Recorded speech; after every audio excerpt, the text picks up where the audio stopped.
নমস্কার, আমি Ashis Sengupta, English teacher এবং রাজনৈতিক বিশ্লেষক। কত ভোটার বাদ যাচ্ছে সেই প্রশ্ন রোজ সবচেয়ে গুরুত্বপূর্ণ। উত্তর হলো ৯৫ লাখ থেকে ১ কোটি গ্যারেন্টি। আসছি বিশ্লেষণে। আগে ছোট্ট ভিডিওটা দেখুন ১ মিনিটের। স্যার এক সেকেন্ড, যে এখনো পর্যন্ত কোন পরিস্থিতিতে দাঁড়িয়ে রইল? সাপ্লিমেন্টারি অ্যাপ্লিকেশন নিয়ে আলোচনা হয়েছে। আশা করা হচ্ছে যে এই সপ্তাহের মধ্যেই আমরা পাবলিশ করতে পারবো ইলেকশন। এই সপ্তাহের মাথা পেছাও স্যার। অ্যাবাউট দ্য ট্রাইব্যুনাল জাজেস কি করছি, ওনারা সিদ্ধান্ত নিয়েছেন, ওদের নাম আমাদের সাথে শেয়ার করবেন এক দুদিন। একজনও শেয়ার করবেন। এখন যে অবস্থায় আছে তাতে শুক্রবার বা শনিবার বেরিয়ে যাওয়া উচিত। এটা তো আমাদের কমিটি মিটিং হয়।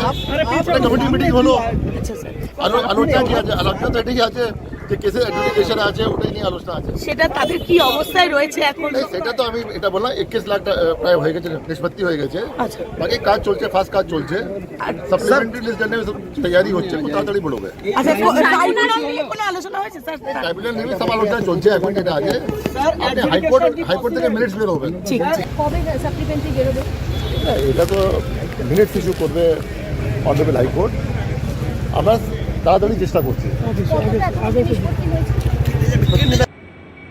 দেখেছেন? আচ্ছা আচ্ছা, এসআইআর 11টা আরও রাজ্যে হয়েছে, একসাথে শুরু হয়েছে পশ্চিমবাংলার সঙ্গে। সব জায়গায় হয়ে গেছে, খবরে, ইন্টারনেট মানে ফেসবুক, ইনস্টাগ্রাম, ইউটিউব, টুইটার মানে এক্স হ্যান্ডেল। কোথাও একটু টু শব্দ দেখেছেন অন্য রাজ্যের এসআইআরগুলো নিয়ে? সেখানে বিরোধী পক্ষ আছে, বিজেপি আছে, মানে শাসন করছে। সব জায়গায় ঝামেলা হওয়া উচিত, কারণ আমাদের রাজ্য অনুযায়ী ইলেকশন কমিশন মানে বিজেপি। তাহলে যেগুলো কেন্দ্রশাসিত রাজ্য মানে ইউপি, গুজরাট, আসাম ইত্যাদি, ওখানে বলা উচিত ছিল বিরোধীদের যে যা বলছে শাসক তাই হচ্ছে, ইলেকশন কমিশন আমাদের কথা শুনছে না। বা বিরোধী রাজ্যে যেমন তামিলনাড়ু, কেরালা ইত্যাদি, ওখানে শাসকদের বলা উচিত ছিল যে আরে এ তো বিজেপির হয়ে কাজ করছে, আমাদের ভোটার বাদ দিচ্ছে। কোথাও কোনো পক্ষের টু শব্দ শুনেছে? তার মানে বাকি রাজ্যগুলোতে ইলেকশন কমিশন, শুধু বাংলাদেশ ইলেকশন কমিশন হয়ে যায় বিজেপি। এর পেছনে লজিক কি, কেন হতে যাবে সেইটা কেউ বলতে পারবে না। শুধু একটাই কথা, বাংলা দখল করতে চায়। তাহলে তামিলনাড়ু দখল কেন না? কেরালা দখল কেন না? তেলেঙ্গানা দখল কেন না? ঝাড়খণ্ড দখল কেন না? অদ্ভুত মানে কথা। আর বাংলা আলাদা দেশ না, দখল করার কিছু নেই। ক্ষমতায় আসতে চাইতেই পারে যে কেউ, তার সাংবিধানিক অধিকার আছে। গুজরাটে ৭৫ লাখ মতো বাদ গেছে। গুজরাটের পপুলেশন অনেক কম বাংলার থেকে। ইউপির অনেক বেশি, ২৪ কোটি মতো আছে, বাংলায় যেখানে ১০ কোটি এরকম, ৩ কোটি বাদ গেছে। তামিলনাড়ুর জনসংখ্যা কম পশ্চিমবাংলার থেকে, ১ কোটির ওপর বাদ গেছে। ১ কোটি, আমি এক্স্যাক্ট নাম্বারটা লিখিনি, ১,২০,০০,০০০ মতো তো হবেই। কিন্তু এইসব জায়গায় কোনো ঝামেলা নেই। কেন? আগেও বলেছি, এখানে যারা বাদ গেছে তারা কেউ ভোট দেয় না। তারা হয় মারা গেছেন, নয় নাম সরানো হয়নি, নয়তো স্থানান্তরিত হয়েছেন। ২ জায়গায় নাম আছে, কিন্তু তারা ২ জায়গায় ভোট দেন না, এবং ভুয়ো ভোটারও নেই। তো যাদের বাদ গেছে তারা সত্যি বাদ। তা নিয়ে না শাসক পক্ষের চিন্তা, না বিরোধী পক্ষের চিন্তা। কারণ না তারা শাসক পক্ষের হয়ে ভোট দেয়, আর বিরোধী পক্ষের হয়ে ভোট দেওয়ার প্রশ্নই ওঠে না, সে বিরোধী বিজেপি হোক বা অবিজেপি হোক। তো এইখানকার পরিস্থিতি কি? কেন বললাম ৯৫ থেকে ১ কোটি? এটা কি সরকারি হিসেব? না। কিন্তু হিসেবটা কি ভুল? না। আসি তাহলে পরিসংখ্যানে। ৫৮ লাখ লোক প্রথমেই প্রক্রিয়াতে বাদ গেছে। ওই ফর্ম দেওয়া হলো, যখন বিএলওরা দিল, যাচাই হলো ইত্যাদি ইত্যাদি, নভেম্বর থেকে ডিসেম্বর ১২ বা ১৪ অবধি। তারপরে শুরু হলো সেই বিখ্যাত হিয়ারিং, তা নিয়ে তুল কালাম চলল ২ মাস ধরে। ভাঙচুর, ঘেরাও, বিএলওদের ঝামেলা ইত্যাদি ইত্যাদি। সেখানে মোট সর্বসাকুল্যে বেশিরভাগ জায়গায় কিন্তু 6 লাখ। তাহলে এই 58 আর 6 64 লাখ, কেউ কেউ বলছে 65, আমি একটু কম করে ধরছি। তারপরে ওই ঘাপলাগুলো ধরা পড়লো, এই যে উল্টোপাল্টা নাম আপলোড করা হয়েছে, সুপার চেকিং শুরু হলো 60 লাখ, কোর্ট কাছারি হলো, সুপ্রিম কোর্ট অব্দি গড়ালো, একবার না বহুবার। মাননীয় ওখানে কালো শাল পরে সওয়াল তো করেন, যেন ওরা অফিসিয়ালি লেখা হয়নি, কি বলা যায়, কথা বললেন।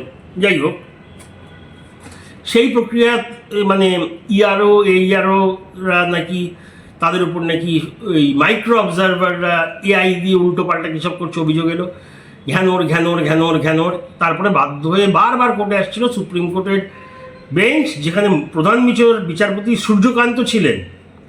ওনারা নির্দেশ দিলেন যে হাইকোর্টের প্রধান বিচারপতির দ্বারা নিয়োজিত সুপ্রিম কোর্টের তত্ত্বাবধানে, সুপ্রিম কোর্টের আদেশে প্রাক্তন এবং বর্তমান বিচারপতিরা এই চেকিংটা করবেন। 60 লাখ মানুষের, উড়িষ্যা থেকেও আসবে, ঝাড়খণ্ড থেকেও বিচারপতিরা আসবেন। সেই প্রক্রিয়ার 20 দিনের পর অবশেষে অফিসিয়ালি জানানো হলো 20 লাখ মতো নাম চেকিং হয়েছে, 40 লাখ বাকি। 20-21 ধরে নিন 40 লাখ বাকি। তাহলে এই 20 দিনে যদি 20 লাখ হয়ে থাকে, এবারে বাদ কত গেছে এই তথ্যটা জুডিশিয়াল অফিসাররা হয় দেননি, নয়তো ইলেকশন কমিশনার অফিসিয়ালি আপলোড করেনি। কিন্তু বিভিন্ন মহলে শোনা যাচ্ছে 7-8 লাখ, তা ধরে নিন 7 লাখ। এইবার আসছি 40 লাখ বাদ আছে এখন, মানে এখনো চেকিং হচ্ছে। ভোট 23-29 এপ্রিল, 23-এর মনোনয়ন 6 তারিখ, 29-এর মনোনয়ন 9 তারিখ। তাহলে 9 তারিখটা হলো লাস্ট ডেট। যদিও যারা 23 তারিখে ভোট দেবেন তাদের জন্য 6 তারিখ লাস্ট ডেট, তো তাদের নাম 6 তারিখের পরে এলেও তারা আর ভোট দিতে পারবেন না। তা এই মানে কত হচ্ছে, 9 তারিখটাকে যদি ধরে নিই 9 আর আজকে 18 মানে 20-21 দিন বাকি আছে। এই 20-21 দিনে খুব বেশি হলে 25 লাখ নাম হবে। আগে রেটটা কিন্তু এর থেকে স্লো ছিল, তো আমি ধরে নিচ্ছি এতদিন কাজ করে স্পিড বেড়েছে, 25 লাখ নাম আরও চেকিং হলো। তাহলে সেই 25 লাখের মধ্যে 8 লাখ বাদ যাবে, তাহলে গেল 58, 6, 7, 8, আর বাকি 15 লাখ এমনিতেই বাদ। ওটা লোকে বলছে 20-25ও হতে পারে যে বাদ থেকে যাবে শেষ দিনের পর, এতগুলো নাম হয়ে উঠবে না। আমি অলওয়েজ কম করে ধরি, তাই 15 লাখ নাম বাদ যাচ্ছে ধরে নিচ্ছে আরও। তাহলে টোটাল কত বাদ যাচ্ছে, 58 আর 6 64, 64 আর 7 73, 73 আর 8 81, আর 15 এমনিতেই যেটা চেকিং হবে না, সেটা ভুয়ো হোক বা অরিজিনাল হোক, বৈধ হোক, সময় কুলোবে না আপাতত, যদি ওই তারিখ অনুযায়ী ভোট হয়। এবারে যদি আবার ঝামেলা হয় না এখনো হয়নি, ভোট পিছাতে হবে, সেটা আলাদা ব্যাপার। আপাতত যা দিনক্ষণ ঘোষণা, এই 15 লাখ মানুষ ভোট দিতে পারছেন না।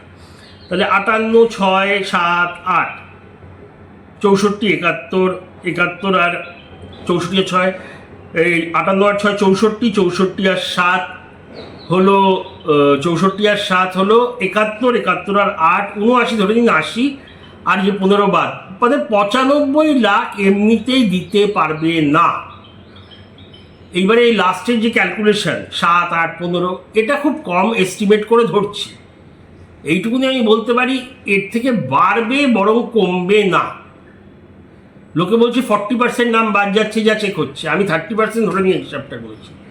এই 95 লাখ যদি বাদ যায় প্রতিটি কেন্দ্র, মানে 294টি কেন্দ্র থেকে হিসাব করলে ওই 30,500 মতো প্রতিটি কেন্দ্রে বাদ যাচ্ছে। এবারে ভোটের জেতার মার্জিন অ্যাভারেজ হলো 12 থেকে 14,000। তাহলে ধরে নিচ্ছি এই 30,000 প্রতি কেন্দ্রে যে বাদ যাচ্ছে, এর মধ্যে 12-14,000 তো ভোট দিত ভুয়ো হিসাবে, এটা তো সবাই বলছে। তাহলে তো কোনোভাবেই মানে অঙ্কের ক্যালকুলেশনে তৃণমূল ফিরছে না। আর এটা আমরা যদি বুঝতে পারি, জানতে পারি, সবার আগে বুঝেছে তৃণমূল এবং আইপ্যাক। এবারে ওরা তো ছেড়ে দেবে না, কত কিছু হচ্ছে দেখছেন, ধর্না হেন তেন। এইবারে নতুন কি হয় সেটার অপেক্ষায় আছি। তবে এই হিসাবে চললে তৃণমূল এবারে ফিরছে না। এটা কোনো পার্টির পক্ষে বা বিপক্ষে বলছি না, এটা অঙ্ক বলছে। জানাবেন আপনাদের মতামত। অনেক অনেক ধন্যবাদ। জয় হিন্দ, বন্দে মাতরম।